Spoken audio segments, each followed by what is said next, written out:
How to see GCash account number. So let's get started. Firstly, the best place to find your GCash number is the GCash mobile app. This might be a common knowledge, but some GCash users don't know that their account number can be found on the app itself. To find your account number, open the GCash app on your smartphone and log in using your MPIN. And then tap the profile on the bottom menu. Then you will immediately see your GCash number just below your name.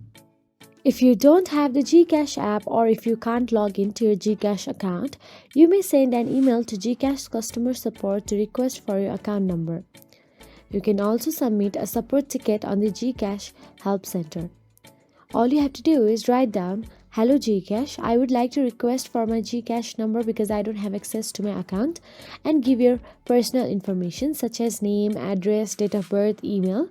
You also need to include your valid ID for identification purposes.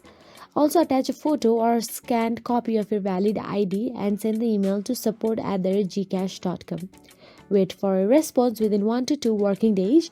GCash may request for additional information to confirm that you are the real owner of the account. So that is it. If you found this video helpful, please like, share and subscribe, and thank you so much for watching.